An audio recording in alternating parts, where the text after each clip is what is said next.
Boa noite, meus irmãos. Que a paz e o amor de Cristo estejam com todos nós. Para aqueles que não me conhecem, eu sou Gil de Paula. E hoje nós falaremos sobre um tema muito sensível, muito delicado e muitas vezes silencioso. Mas antes, que é sobre o aborto, como Elane falou. Mas antes de qualquer palavra, eu quero deixar algo muito claro. O Espiritismo não veio para condenar ninguém. Veio para esclarecer, consolar e despertar consciências. E a espiritualidade nos ensina algo muito importante. As nossas penas futuras são, na maioria das vezes, decididas por nós mesmos. Meus irmãos, quando falamos de aborto, precisamos antes entender algo muito mais profundo. Como funcionam as consequências dos nossos atos. E Kardec nos traz, no capítulo 7 do livro O Céu e o Inferno, as penas futuras que poderão advir dos nossos comportamentos erráticos. Esse capítulo tem como subtítulo a frase "a carne é fraca", que há muito se tornou uma expressão popular. Todavia, Kardec nos diz que a carne é fraca se o espírito for fraco, o que me parece carregar certa lógica. E certa lógica por quê? Porque temos que lembrar que quando o espírito encarna, ocorre uma simbiose entre espírito e matéria. Tanto assim é que Kardec pergunta à espiritualidade o que é alma. E recebe como resposta que alma é o espírito encarnado. Então, após a reencarnação, podemos dizer que um novo elemento é constituído, e esse elemento é a alma. E durante toda a vida carnal, essa simbiose permanece, ou seja, tanto o espírito influencia a carne, quanto a matéria influencia o espírito. Vejamos, se o espírito é educado, refinado, traz consigo o desejo do bem, isso será refletido no seu comportamento humano. Sendo o contrário também verdadeiro, se o espírito é fraco, indolente, raivoso, ele também dará para o seu comportamento, enquanto encarnado, essas características. Mas como a carne influencia o espírito? O próprio Espiritismo nos responde quando nos traz relatos de espíritos desencarnados que continuam, por exemplo, glutões, materialistas, ligados aos prazeres sexuais, entre outras coisas. Mas isso aí é a consciência do espírito. A carne não tem vontade. Sim, a carne não pensa, não tem defeito, não tem qualidade. Quem pensa em nós, quem pensa, o pensamento é a presença do espírito na carne. Ok. Então, quem tem defeito de qualidade é aquele que está encarnado do espírito. Aqui na continuidade a gente vai chegar nesse ponto. Tá?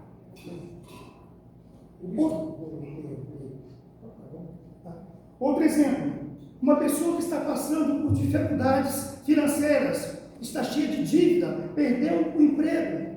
Essa pessoa pode vir a ter perturbações que chegam ao seu espírito, deixando-a abalada. Ou ainda alguém que perdeu um filho. Entretanto, apesar dessa influência da matéria sobre o espírito permanece com a obrigação de vencer seus maus pendores, pois o espírito é o princípio inteligente criado por Deus. Outra questão que influencia nas penas futuras e que devemos lembrar é o que nos foi dito pelo apóstolo Lucas no Evangelho. Aquele a quem mais foi dado, mais será cobrado.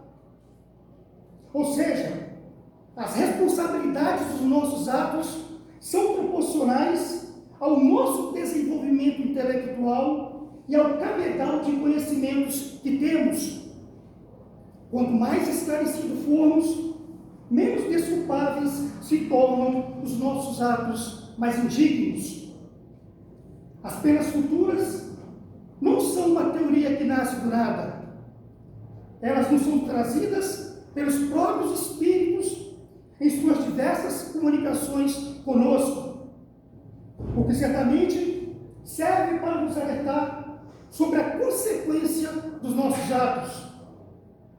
E Kardec listou 33 artigos como sendo o Código Penal da vida futura. E eu separei alguns deles como sendo os mais importantes. Mas antes, não devemos ver a palavra pena apenas como punição, e sim como reequilíbrio, o que remonta à origem etimológica da palavra.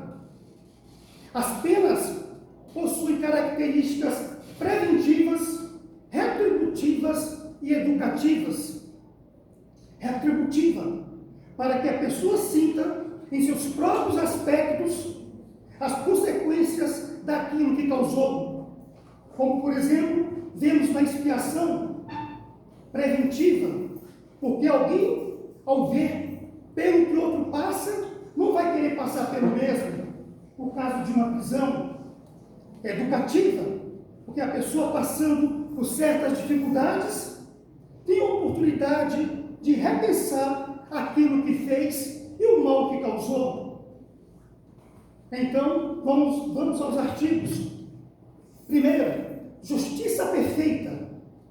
Cada um recebe segundo as suas obras, sendo a soma proporcional às imperfeições que apresentamos. É uma dosimetria. Exemplo, a alma que possui 10 imperfeições sofre mais do que aquela que possui 4. Daí deriva o estado mais feliz ou infeliz dos indivíduos. Segundo, justiça infinita.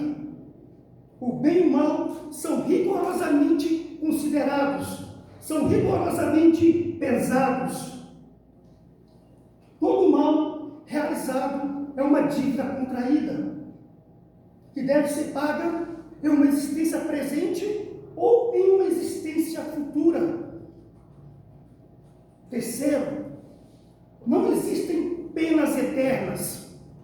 Todo sofrimento tem fim, porque o espírito evolui e melhora. As penas são temporárias e servem como remédio. Se o sofrimento fosse eterno, não haveria esperança. Quarto, a lei do progresso. Sempre há recomeço.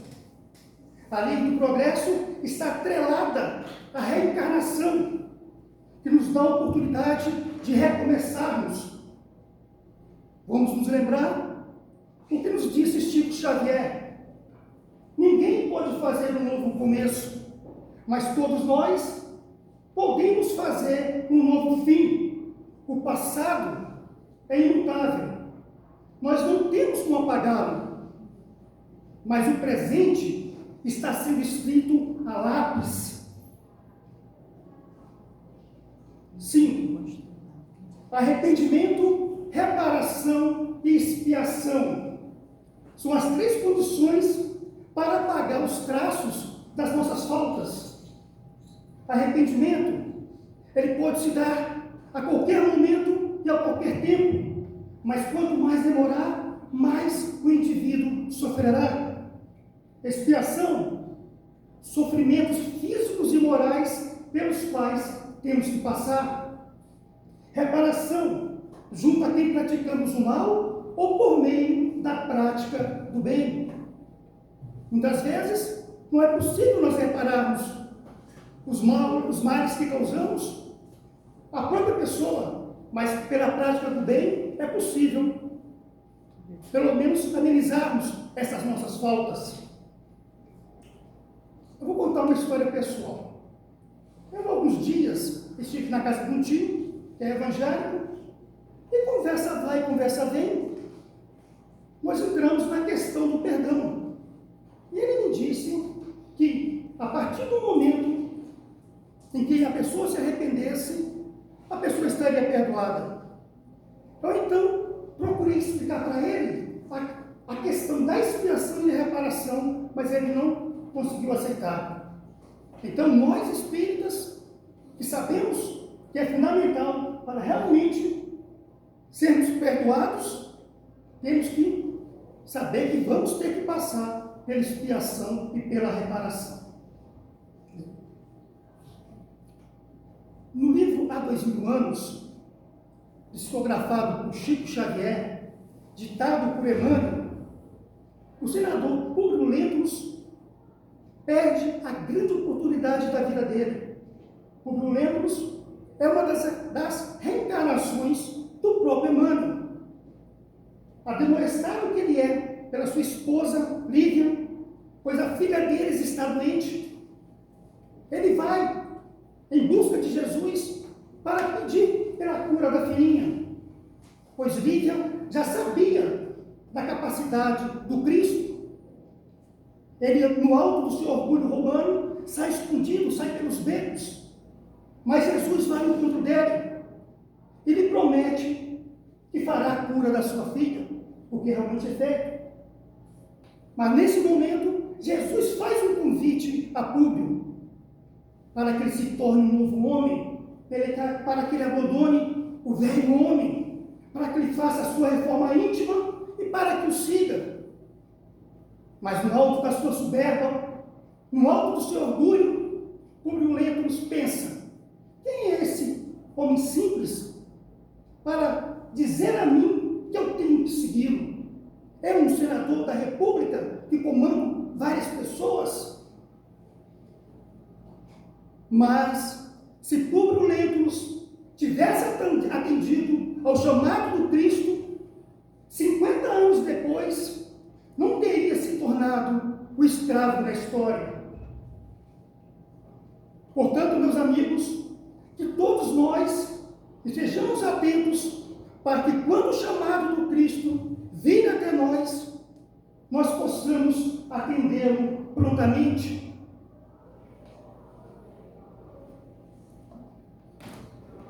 Agora eu pergunto a vocês: o que é a vida? Em que momento ela começa? Ou quando Deus permite que um espírito recomece?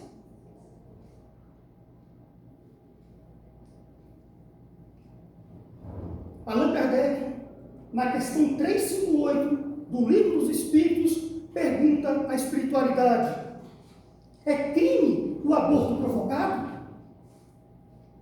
E a resposta da espiritualidade é clara: há crime sempre que transgrediz a lei de Deus, pois isso impede uma alma de passar por suas lições. Na questão seguinte, Kardec pergunta: e se a mãe correr risco de morte? A resposta: é preferível sacrificar o ser que está em formação do que o ser já formado.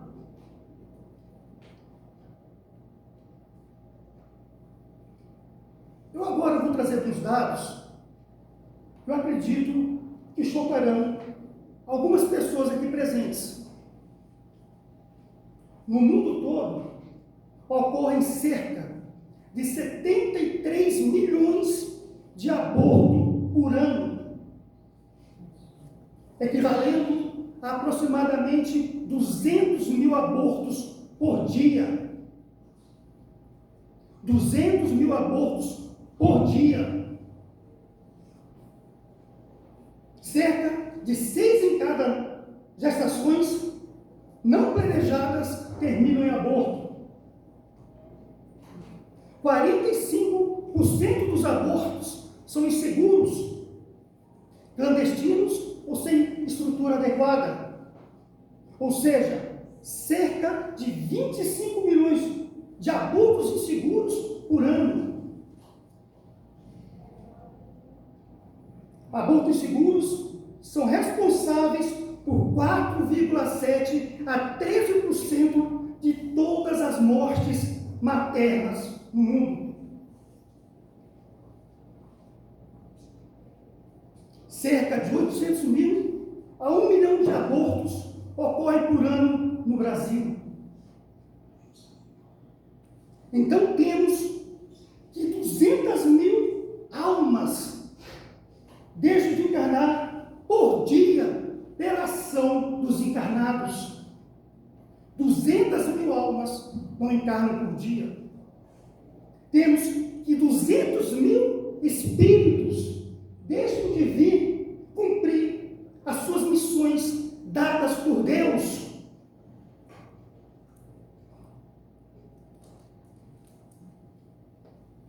E como fica a nossa responsabilidade nesses desafios? Com esses desafios? Até quando nós vamos continuar desrespeitando a vida?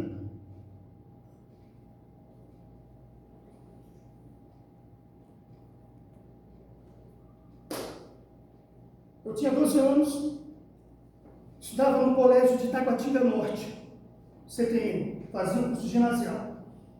Um dia, o coordenador do colégio pegou a nossa turma e nos levou a um laboratório. Chegando nesse laboratório, ele nos mostrou tubos vivos com fetos abortados e alguns dilacerados. Naquele momento, eu senti um choque incrível. Eu fiquei realmente abismado. Diferentemente de hoje, que qualquer jovem de 12 anos vai à internet e vê o que quer, nós vivíamos uma época de mais inocência. E aquilo mexeu comigo assim, profundamente. E eu, naquele momento, eu soube que eu jamais poderia vir a concordar com o aborto. E eu acredito que a maioria dos meus colegas também sentiram o mesmo, porque realmente você vê aqueles fetos dilacerados que poderiam se tornar pessoas plenas, destruídos. Foi de partir o coração.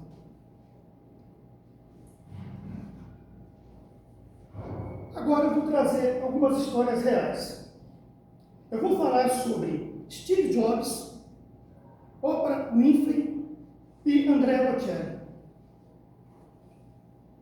Steve Jobs, sua mãe biológica, engravidou jovem e considerou não levar a gestação adiante por pressão familiares e social.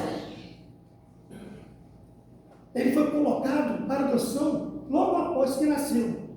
E o resto foi história. Todos nós aqui, acredito que a maioria, conhece Steve Jobs. O desenvolvimento que ele trouxe para a humanidade na área da tecnologia digital. Oprah Winfrey foi abandonada ainda bebê e criada por familiares, outros familiares, em condições difíceis. Sofreu abusos durante a infância. Tornou-se uma das mulheres mais influentes do mundo, uma grande apresentadora norte-americana. Andrea Bocelli, o grande tenor. Sua mãe foi considerada por médicos a abortar após um acidente durante a gravidez, mas ela decidiu continuar. Bocelli nasceu com deficiência visual e se tornou, como eu disse, um dos maiores tenores do mundo. Mas eu quero dizer algo importante para vocês. O mundo conhece o nome dos famosos, mas há nomes que ninguém conhece, que sustentam as famílias, que levantam comunidades, que mudam destinos silenciosamente, que cuidam dos seus pais da velhice, que cuidam de irmãos, que praticam a caridade.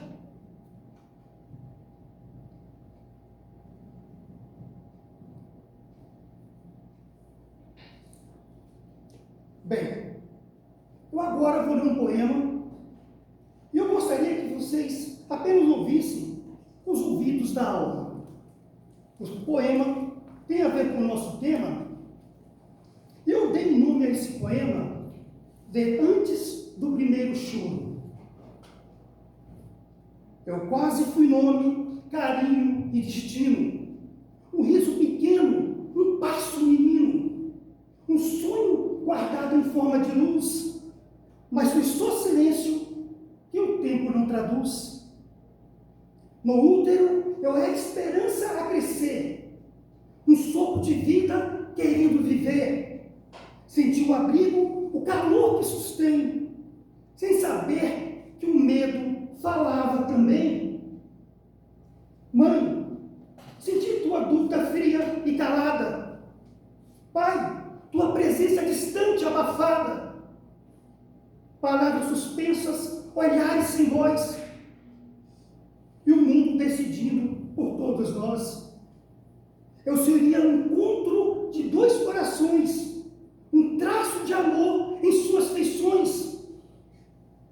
O mãe e o pai no primeiro falar, mas foi só promessa para não ficar. Não houve adeus, nem despedida, apenas um corte no fio da vida. Um eco sem nome, um choro que não chegou a nascer dentro da escuridão. E se um dia um vazio em vocês despertar, num gesto perdido, num breve olhar, talvez seja o som que insiste em viver, de um filho que veio, mas não pôde ser.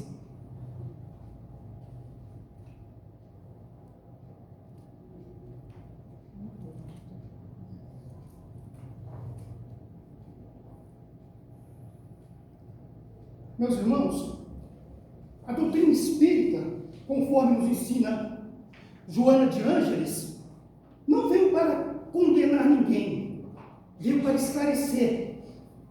Quando falamos de aborto, não estamos diante apenas de uma decisão física. Estamos diante de um compromisso espiritual profundo. Ali, naquele ventre, não existe apenas um corpo em formação. Existe uma alma, um espírito que muitas vezes traz consigo histórias, vínculos e encontros programados mesmo antes de nascer. Interromper essa experiência não significa destruir esse espírito, mas significa adiar um encontro, adiar uma oportunidade, adiar uma história que precisará ser reescrita. E por isso surgem, muitas vezes, as dores da alma, as inquietações, os vazios que não sabemos explicar.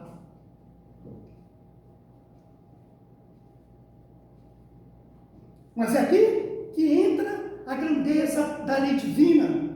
Deus não castiga, Deus educa. Ninguém está condenado eternamente por erro. Todos estamos em processo de aprendizado. Se houve o equívoco, há também o caminho da reparação. Se houve a queda, há também a possibilidade de se levantar. E a maior reparação que existe é o amor. Amar mais, cuidar mais, amparar vidas, proteger aqueles que precisam de nós. Porque toda vida é sagrada e toda história pode ser recomeçada.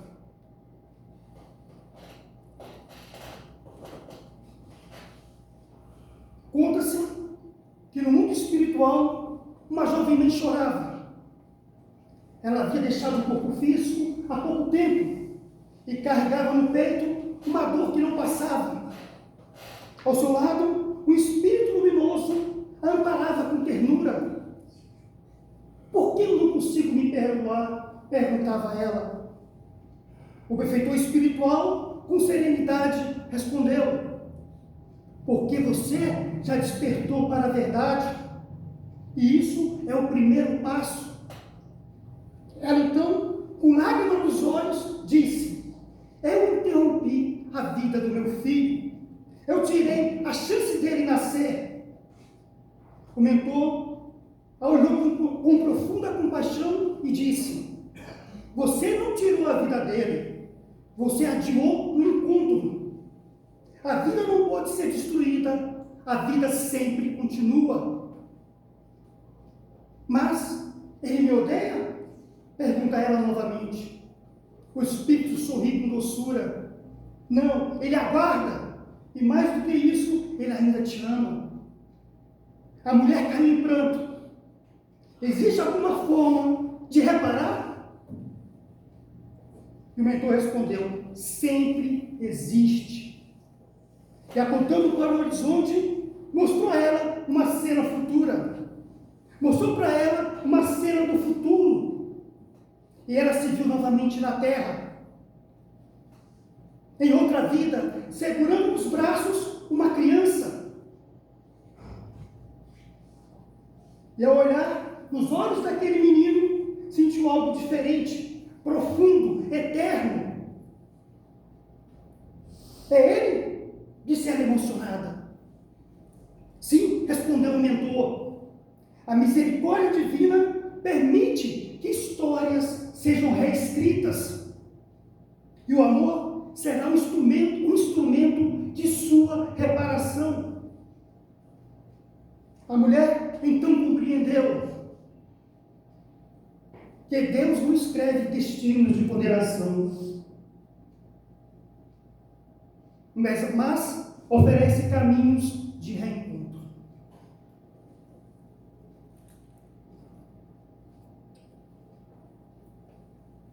No fundo, meus irmãos, tudo começa na família.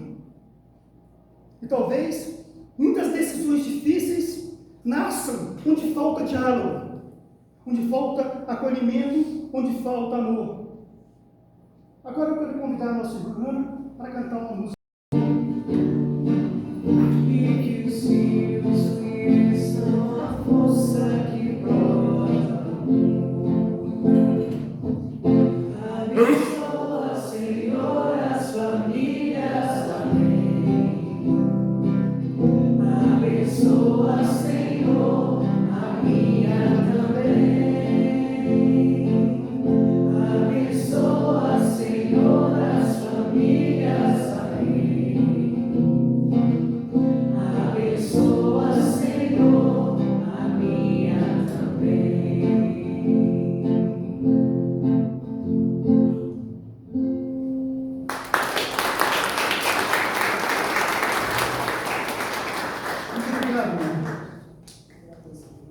Senhor, abençoa todos nós que estamos aqui nessa casa de luz e amor. Eu estava um pouco reticente em contar mais uma história pessoal, mas eu acho que, como ela se encaixa bem no nosso tema, eu vou contar. Eu tenho 2 filhos. Um de 40, vai fazer 40 anos agora, dia 2 de julho, e minha filha tem 38 anos. E eu tenho um neto de 5 anos. Só que, antes desse neto nascer, a minha filha tentou engravidar, consegui engravidar e perdi. Acho que perdeu foi 2 gravidezes? Perdeu 2 gravidezes. E ela sofreu muito, porque a maior vontade dela era ser mãe. Fez tratamentos, foi em busca de médicos, e os médicos desiludiram ela. Quando o meu neto nasceu, e ela é muito devota de Maria, ela é muito católica, os médicos disseram: isso é um milagre. Só pode ser um milagre, porque ela não reunia as condições. Depois que meu neto nasceu, ela tentou outras vezes, tornou a perder. Mas ela é psicóloga, e ela trabalha no TJDF, com a adoção de crianças. Centenas de crianças que estão lá esperando um lar. E ela resolveu entrar na fila e, daqui a algum tempo, vai adotar uma menina. Meus irmãos, tem uma coisa que nós precisamos entender que é fundamental. Nós temos a família carnal, mas todos nós pertencemos à família espiritual. Adotar uma criança é um ato de amor, é um ato de caridade. Quantas crianças estão esperando oportunidade de ter um lar, de ter um pai? E é um ato de caridade. Para com você mesmo e para com aquela criança que está sendo aguardada. Muitas vezes, não um filho gerado por você, mas foi um pai seu numa outra encarnação, uma mãe, um filho, um irmão.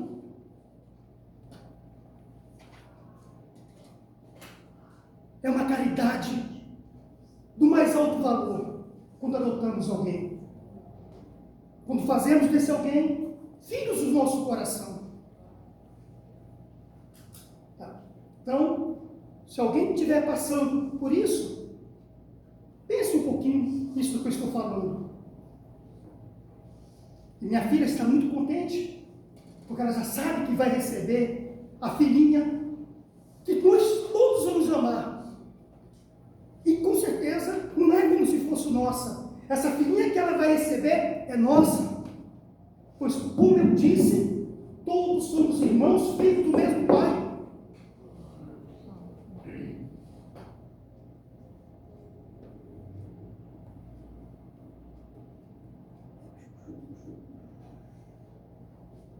Agora, eu quero falar especialmente com quem talvez carregue essa dor. Se alguém já passou por isso aqui, Deus não nos condena. A espiritualidade não nos abandona. Há caminhos. O arrependimento, a reparação, a transformação, o amor ao próximo. Porque as penas não são castigos. São oportunidades de reequilíbrio. O arrependimento sincero, tirado de dentro, tirado do âmago. A reparação, junto a quem fizemos alguma coisa ou a outro, como já dissemos aqui. A transformação moral, a transformação íntima, a reforma íntima. O amor ao próximo, a caridade, o se dedicar de coração, de verdade.